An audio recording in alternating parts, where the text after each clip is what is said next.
کیسے ہو ایڈرین؟ چہرہ پھیر کر اس نے ایڈرین کی بری آنکھوں میں دیکھتے ہوئے اس کے رونگٹے کھڑے کر دیے۔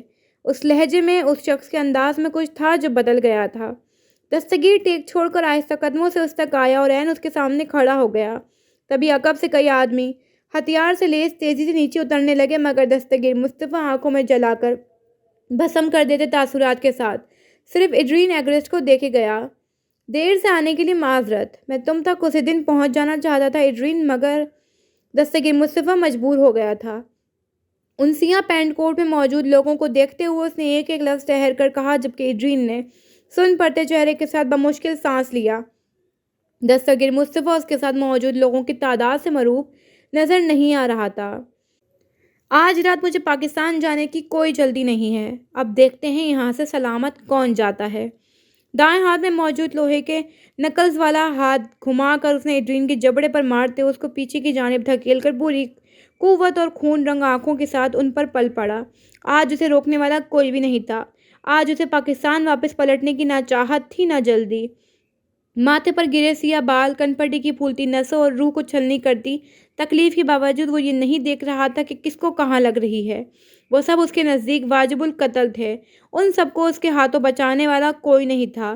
خون تھوکتے ایڈرین نے کانپتے ہاتھ سے سیل فون نکالتے ہوئے کانٹیننٹل میں موجود اینتھنی ایگرسٹ کو کال ملاتے ہوئے خوف سے پھیلتی آنکھوں کے ساتھ اپنی جانب بغیر لڑکھڑائے بڑھتے دستگیر کو دیکھا اور پھر نیچے زخموں سے چور کراتے ہوئے نیم بے ہوش اپنے محافظوں کو۔ ڈیڈ، یہ ڈیسٹر پاگل ہو گیا ہے۔ ڈیڈ، کچھ کریں، مجھے بچ۔ دوسری جانب سے کال اٹھائے جانے پر اس نے بے حد خوف سے ہکلاتے ہوئے کہہ کر اینتھنی ایگرسٹ کے قدموں کے نیچے سے زمین کھینچ لی۔ کرسی دھکیل کر اٹھ کھڑے ہوتے ہوئے انہوں نے تیزی سے ٹیبل پر لگے سرخ بٹن کو دبایا جو ایمرجنسی کی صورت حال میں دبایا جاتا تھا۔ ہاں، ان کا بیٹا مشکل میں تھا، اس سے بڑی ایمرجنسی اور کیا ہو سکتی ہے؟ تمہیں مجھ سے تمہارا باپ اور تمہارا خدا تک نہیں بچا سکتا۔ اس کے سیل فون کو قدموں تلے رونتے ہوئے اس کا لہجہ اس قدر مدھم اور سرد تھا کہ ایڈرین ایگرسٹ کو سانس لینے میں مشکل پیش آنے لگی۔ تبھی پیچھے رکتی گاڑی پر دستگیر نے چہرہ پھیر کر پیچھے دیکھا اور ایڈرین ایگرسٹ نے اس خدا کا شکر ادا کیا جس کے وجود کو وہ یکسر مانتا ہی نہیں تھا۔ جدید گن ہاتھ میں لیے گاڑی سے اترتا شخص مارٹ تھا، جسے دیکھ کر دستگیر مصطفیٰ کی سیاہ آنکھیں چمکنے لگیں۔ تمہیں نہیں آنا چاہیے تھا مارٹ، آج میں قتل سے کم پر راضی نہیں ہونے والا۔ اس کی جانب بڑھتے ہوئے اس نے مارٹ کے ہاتھ کپکپانے پر مجبور کر دیے اور دستگیر اسی وقت کا منتظر تھا۔ دائیں لات گھما کر اس کے پیٹ پر مار کر اس کے ہاتھ سے پسٹل دور پھینکتے ہوئے اس نے مسکرا کر ایڈرین کو دیکھا جس کی آنکھیں خوف سے پھیل گئیں۔ دستگیر نے ایڈرین کو دیکھتے دیکھتے مارٹ کے زخمی چہرے کو جھٹکا دے کر اٹھاتے ہوئے اس کا قصہ ہمیشہ کے لیے تمام کر دیا۔ گردن کی ہڈی ٹوٹنے کی آواز، زندگی کا دھارا تھم جانے کی پکار اور سارا تماشا ختم۔ مارٹ کو بے حس و حرکت زمین پر آ گرتے دیکھ کر وہ تیزی سے پیچھے کو سرکا۔ اس رات دستگیر مصطفیٰ نے اپنی زندگی کا دوسرا قتل کرتے ہوئے اپنے اندر موجود انسانیت اور رحم دلی کے جذبے کو ہمیشہ کے لیے خود کے اندر ہی کہیں مار دیا تھا۔ اسی رات کہیں بہت دور پاکستان میں زخرف ملک مرتضیٰ حیدر کے گھر کے سب سے اوپر والے پورشن میں موجود اس الگ تھلگ کمرے کی کھڑکی سے ٹیک لگا کر کھڑی باہر پھیلتی سیاہ رات کو خاموش آنکھوں سے اترتے دیکھ رہی تھی۔ 2 سال گزرے، 4 ماہ ہو چکے تھے، مگر دستگیر مصطفیٰ اپنے ملک کی واپسی کا راستہ فراموش کر بیٹھا تھا۔ اپنے ارد گرد پھیلتے اندھیروں کو بڑھتے دیکھنے کے باوجود وہ یوں ہی بے حس و حرکت بیٹھی، گھٹتے دل اور بھیگتی آنکھوں سے سسکنے لگی۔ سرد رات کے اس پہر اس کی سسکیاں سننے والا اس خدا کے علاوہ کوئی نہیں تھا جو عین اسی رات دستگیر مصطفیٰ کے دوسرے قتل کا عینی شاہد تھا۔ دستگیر مصطفیٰ کے لوٹ کر نہ آنے کا غم ہر دکھ سے بڑا تھا۔ وہ محبت جو اس شخص کے جاتے ہی دل میں اپنی جڑیں خاموشی سے مضبوط کر رہی تھی، وہی محبت اس خائن وعدہ خلاف شخص سے بدگمان تک ہونے نہیں دے رہی تھی۔ حالانکہ تایا جان نے اسے اپنے بیٹے کے ہر عہد سے دستبردار اور آزاد ہونے کا عندیہ دے دیا تھا، کہہ دیا تھا کہ وہ گیا ہے اور اب لوٹ کر آنے کا نہیں۔ کیا اس کو یاد کر کے دل کو یوں غم زدہ اور رنجور کرنا جائز تھا؟ وہ نہ لوٹ پانے کا اگر اسے ایک بار سبب بتا کر میٹھے بول کے ساتھ ہلکا سا احساس دلا دیتا تو شاید وہ ایک عمر اس کے پیچھے خرچ کر دیتی۔ اور اسی سوچ، محبت، اذیت اور گھٹن زدہ ماحول اور منصور نامی سر پر لٹکتی کسی پل بھی سر کو تن سے جدا کر دیتی تلوار کے ساتھ اس نے 8 سال نہ جانے کیسے گزار دیے۔ ان ماہ و سال نے اس کا دل ہر ایک کی جانب سے غافل اور سرد کر دیا تھا۔ دل اس دھچکے سے، اس عہد سے بمشکل نکلا تھا کہ خبر گردش کرنے لگی کہ دستگیر مصطفیٰ 8 سال کے طویل وقت کے بعد اپنے وطن واپس آ رہا ہے۔ خیر اب اس کے آنے سے کیا اور نہ آنے سے کیا۔ اسی سوچ، اسی مصمم ارادے کے ساتھ زینی اور سبیل کی سالگرہ والی رات اس نے 8 سال کی جاں گھسل لا حاصل انتظار کے بعد دستگیر مصطفیٰ کو اپنی آنکھوں سے اس قدر نزدیک سے دیکھا تھا کہ لمحے بھر کے لیے اس کا دل ہر بات بھول کر دھک سے رہ گیا۔ وہ شخص آ گیا تھا، کیسے، کب اور کیوں؟ اس کی سنہری آنکھوں میں جم چکی اجنبیت دیکھ کر کیسے وہ بے یقین اور ساکن سا کھڑا رہ گیا تھا۔ اس کے اچانک سے نزدیک آ جانے کا جواب وہی اجنبیت تھی۔ اسے کیوں ہم نے دیا دل، جو ہے بے مہری میں کامل، جسے عادت ہے جفا کی، جسے چڑ ہو مہرو وفا کی، جسے آتا نہیں انا غم و حسرت کو مٹانا، جسے تم میں یگانا، جسے کہتے ہیں زمانہ۔ بت بے مہر، دغا باز، جفا پیشہ، فسوس ساز، ستم خانہ، برانداز، غضب جس کا ہر ایک ناز، قلق و رنج کا موجب، ستم وجود کا استاد، جو جفا کاری میں ماہر، جو ستم پیش و ستم گر، جسے آتی نہیں الفت، جو سمجھتا نہیں چاہت، جو تسلی کو نہ سمجھے، جو تشفیع کو نہ مانے، جو کرے قول نہ پورا، کرے ہر کام ادھورا۔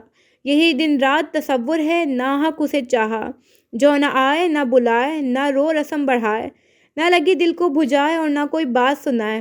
جو کچھ کہوں تو خفا ہو کے کہے، شکوے کی ضرورت جو یہی ہے تو نہ چاہو، جو نہ چاہو گے تو کیا ہے، نہ نبھاؤ گے تو کیا ہے۔ بہت اتراؤ نہ دل دے کے، یہ کس کام کا دل ہے، میں جو چاہوں ابھی رکھ دوں اس تکوں سے مسل کر۔ ابھی منہ دیکھتے رہ جاؤ گے کہ ہیں ان کو ہوا کیا ہے، کہ انہوں نے میرا دل لے کر میرے ہاتھ سے کھویا۔ بس اسی دھیان میں ہم تھے کہ ہوئی پاؤں کی آہٹ، نظر اٹھی تو یہ دیکھا کہ چلا آتا ہے وہ۔ دوئے سمٹی دل کا مکیں، دشمن دیں ساتھ مگر کوئی نہیں۔ دھک سے ہوا دل کہ یہ اس وقت کہاں۔ اسے جو پوچھا کہ بتا خیر تو ہے، کیوں ادھر آیا، تو جواب اس نے ہنس کے دیا کہ یوں ہی، تجھے کیا کام ہے جو تو پوچھ رہا ہے، کوئی قاضی ہے کہ مفتی ہے۔ پھر بیٹھ گیا آ کے میرے پاس جو وہ داب کے زانو، بس ادھر دیکھ میرے دل کو ٹٹولا۔ سو وہاں دل کا پتہ کب تھا جو مل تھا۔ اس نے لاچار کہا مجھ سے کہ کیوں جی، کوئی اور بھی دل ہے، ہمیں حاجت ہے ستانے کی، جلانے کی، دکھانے کی، مٹانے کی، اگر دو تو بڑا کام دو۔ سن کے یہ بات کہا میں نے کہ کچھ تو خیر تو ہے، ایک دل تھا سو تو لے ہی گیا، دو کہیں ہوتے بھی ہیں دنیا میں جو تو لینے کو آیا۔ تو وہ بولا جی جاؤں، ذرا جی میں تو شرماؤں، بھلا حکم اٹھایا کہ میری بات ہی کاٹی، کہیں دیتے ہیں جواب ایسا ٹکا سا، ارے توبہ، چلو بیٹھے رہو باتیں نہ بناؤ، تم یوں ہی منہ سے یہ کہتے تھے، ہٹو جاؤ، محبت کا بھلا نام ڈبویا۔ آپ کے ہوٹل میں میرا ایونٹ ہے اور آپ آج رات میرے ساتھ جا رہے ہیں۔ ناشتے کی میز پر بیٹھتے ہوئے زخرف نے کہتے سیل فون کی جانب متوجہ دستگیر کو چونکا دیا۔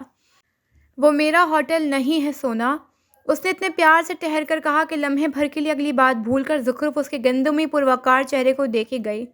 گزرے موسم سختی کے باوجود اس کے چہرے کے خدوخال کی جاذبیت نہیں بدل سکا۔ نظروں کی تپش پر دستگیر نے سیل کی اسکرین سے چہرہ اٹھا کر اس کو دیکھا جو ناشتہ چھوڑ کر چہرہ ہاتھ کے پیالے میں رکھے محویت سے اسے دیکھ رہی تھی۔ دستگیر کے چہرے کو بے ساختہ مسکراہٹ نے چھو لیا۔ کیا بہت ہینڈسم لگ رہا ہوں؟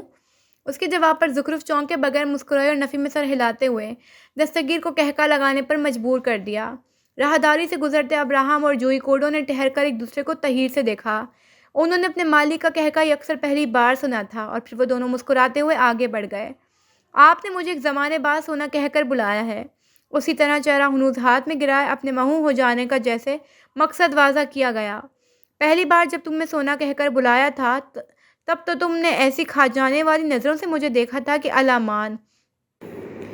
سیل فون سائڈ پر رکھ کر زخرف کے آگے پڑے خالی گلاس میں جگ سے دودھ ڈالتے ہوئے کہہ کر اس نے زخرف کو شرمندہ کرنا چاہا، مگر زخرف نے گویا ناک سے مکھی اڑائی۔ تب میرا ویسے دیکھنا بنتا تھا دستگیر، جو بھی تھا اس نے وضاحت دینا ضروری سمجھا۔ اس کے تاثرات پر دستگیر نے بامشکل مسکراہٹ دبائی۔ اصل بات ہی بلوا دی۔ آج رات آپ مصروف تو نہیں؟ اس نے پھر انداز بدل کر عاجزی سے سوال کیا۔ اوہو، پہلے کی طرح حکم صادر کرو۔ سامنے بھی دستگیر تھا۔ زخرف کے سامنے پراٹھا رکھتے ہوئے اس نے اشارے سے ناشتہ شروع کرنے کا کہا اور خود اپنا پراٹھا لے کر شروع ہو گیا۔ جب سے زخرف اس کے ساتھ پیرس آئی تھی تب سے وہ فارمل ناشتے کے بجائے وہی پاکستانی دیسی ناشتہ کر رہے تھے۔ زخرف نے چمکتی آنکھوں سے اپنے آگے تیار ناشتے کو ایک نظر دیکھ کر دستگیر کو دیکھا۔ آپ رات کو میرے ساتھ ہوٹل گرینڈ چل رہے ہیں، پراٹھے کا نیوالا توڑ کر اس نے پہلے والے دھونس بھرے لہجے میں کہتے ہوئے دستگیر کے دل کی دھڑکن بڑھا دی۔ تمہاری بات میں ٹال سکتا ہوں؟ ناشتے سے ہاتھ روک کر جواب کے بجائے سوال آیا۔ زخرف نے چہرہ اٹھا کر اپنی جانب مہربان محبت بھری نظروں سے دیکھتے ہوئے اس شخص کو دیکھا جس نے اپنی محبت سے سب خوبصورت کر دیا تھا۔ نہیں، کھل کر مسکراتے ہوئے بہت اطراحت سے جواب آیا۔ دستگیر کتنے ہی پل اس کی مان سے اٹھی ہوئی ٹھوڑی کو دیکھے گیا۔ کیا ہوا؟ اس کی محویت پر زخرف نے جھینپ کر پانی کا گلاس اٹھاتے ہوئے اس کو دیکھا جسے نگاہوں کا زاویہ نہیں بدلا تھا۔ سوچ رہا ہوں کچھ۔ مختصر جواب پر زخرف کو چوکنا بنتا تھا۔ کیا؟ دستگیر کے تاثرات کچھ مختلف تھے۔ ایک عمر رائگاں چلی گئی تمہارے بغیر۔ اس کے تعصب بھرے لہجے میں زمانوں کا ملال تھا۔ وہ اسے خود سے ہر وقت دور دھکیلے رہنے پر بے حد نادم محسوس ہو رہا تھا۔ اس عمر میں آپ نے میری قدر کرنا، مجھ سے اتنی محبت کرنا سیکھا ہے تو وہ رائگاں کیسے چلی گئی؟ اس کے سادہ سے جواب میں کچھ ایسا تھا کہ دستگیر اس کی چمکتی سنہری آنکھوں میں کتنے ہی پل دیکھے گیا۔ وہ کٹھن وقت کو سہل کر دینے کا ہنر اپنی مٹھی میں لیے پھرتی تھی۔ دستگیر! کچھ یاد آ جانے پر اس کا لہجہ مدھم ہوا۔ دستگیر اس کو یوں ہی دیکھتا رہا۔ آپ نے آپریشن کب کروانا ہے؟ اس نے اپنے لہجے کو ہر ممکن کپکپاہٹ اور اضطراب سے پاک رکھا مگر دستگیر اس کے لہجے کے خوف کو جانتا تھا۔ دستگیر اس کو پہلے ہی بتا چکا تھا مگر وہ یہ تقریباً 10ویں مرتبہ پوچھ رہی تھی۔ کل۔ اس کی گود میں سرد ہوتا ہاتھ قدرے آگے ہو کر نرمی سے تھامتے ہوئے اس نے آہستگی سے کہا جبکہ زخرف چہرہ اٹھا کر اس کے چہرے کو اسی چمک اور مسکراہٹ کے ساتھ نہیں دیکھ سکی۔